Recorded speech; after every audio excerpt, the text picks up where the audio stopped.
Manajemen Pusat Sumber Belajar, Pengorganisasian dan aktivitas, pengelolaan pusat sumber belajar. Kami dari kelompok 7. Dosen pengampu Muhammad Taufik BK SPDI MPDI. Assalamualaikum warahmatullahi wabarakatuh. Saya Muhammad Maulana Ibrahim sebagai pemateri pertama. Materi pertama adalah sumber daya pusat sumber belajar.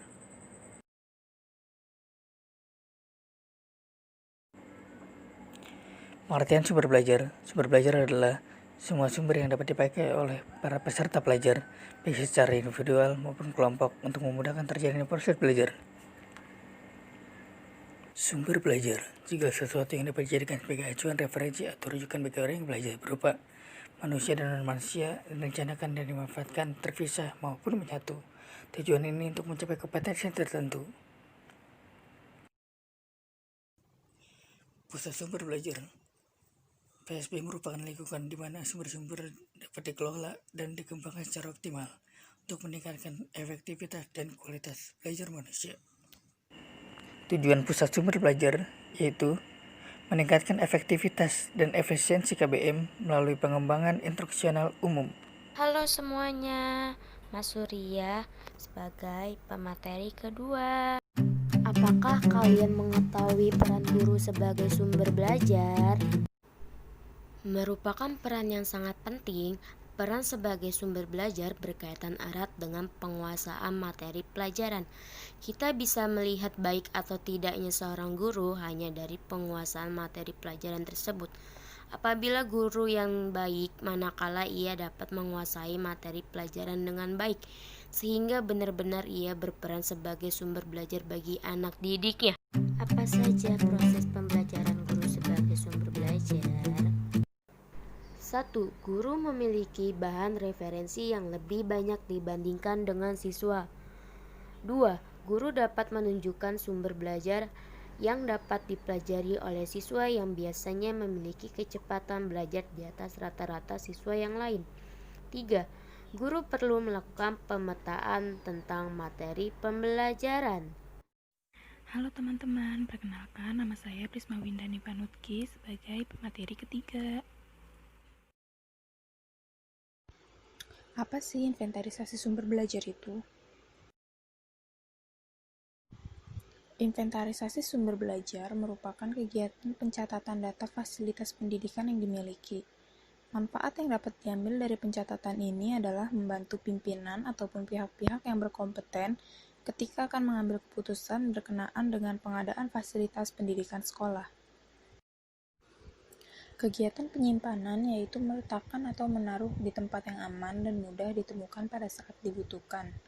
Penyimpanan semua fasilitas atau sumber belajar yang baik dan benar akan memberikan keamanan dan ketahanan terhadap fasilitas tersebut, serta memudahkan penemuan fasilitas tersebut pada saat dibutuhkan secara cepat dan tepat. Sistem penyimpanan yang lebih memungkinkan efisiensi dalam penggunaan fasilitas pendidikan ini adalah secara sentralistik. Semua fasilitas tersimpan pada satu tempat. Dengan sistem yang terpusat ini, lebih terbuka peluang penggunaan fasilitas pendidikan secara bersama-sama. Agar efektivitas penggunaan fasilitas ini tinggi, maka teknis pengaturan penggunaan menjadi hal yang penting sehingga memudahkan pengguna ketika membutuhkan sumber belajar. Hai, perkenalkan nama saya Ismi Aziz Khairunisa.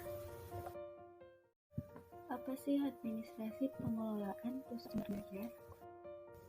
Fungsi administrasi pusat sumber belajar. Fungsi ini berhubungan dengan cara-cara bagaimana tujuan dan prioritas dapat tercapai. Fungsi ini berhubungan dengan simulasi kegiatan dan akan melibatkan semua staf dan pemakai dengan cara-cara yang sesuai. Operasionalisasi kegiatan administrasi. Berikut contoh operasionalisasi suatu pusat sumber belajar. A. Bagian tata usaha. B. Bagian pengembangan instruksional. C. Bagian produksi. D. Bagian pemrosesan dan pelayanan media. Prosedur pengelolaan aktivitas pusat sumber belajar.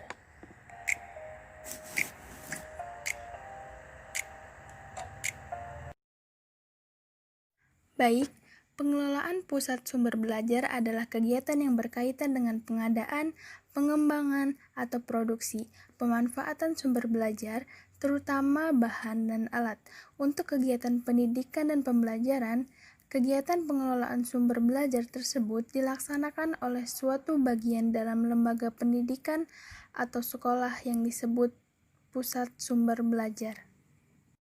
Di dalam kegiatan pusat sumber belajar terbagi menjadi 4, yaitu pertama, kegiatan pengadaan bahan belajar, buku, film, slide, dan sebagainya.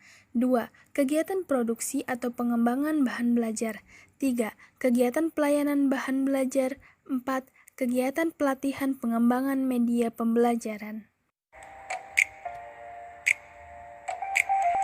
Baik, langsung saja sekarang kita akan membahas satu persatu kegiatan pusat sumber belajar yang terbagi menjadi 4 tadi.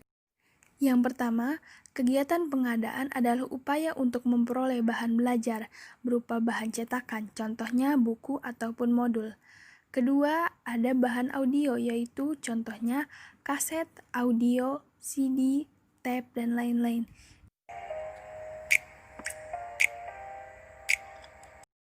Kedua, yaitu kegiatan produksi. Di sini, kegiatan produksi amat penting dan sangat diperlukan dilakukan oleh pusat sumber belajar, karena seperti telah dijelaskan di atas, pusat sumber belajar harus mempunyai koleksi bahan atau media pembelajaran yang memadai untuk menunjang kegiatan diklat yang dilaksanakan, baik berupa bahan cetak maupun non-cetak seperti bahan video dan bahan audio, bahan belajar berbantuan komputer, dan sebagainya.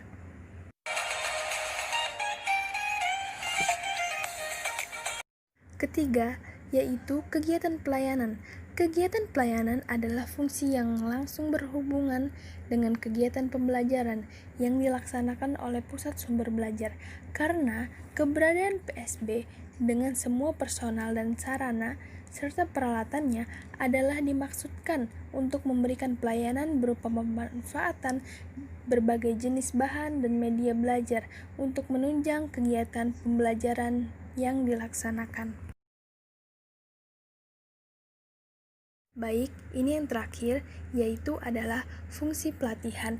Fungsi pelatihan adalah fungsi keempat pusat sumber belajar yang ditunjukkan untuk membantu pihak lain di luar sekolah atau madrasah sendiri yang memerlukan pengetahuan dan keterampilan dalam memproduksi dan mengembangkan bahan belajar, media pembelajaran.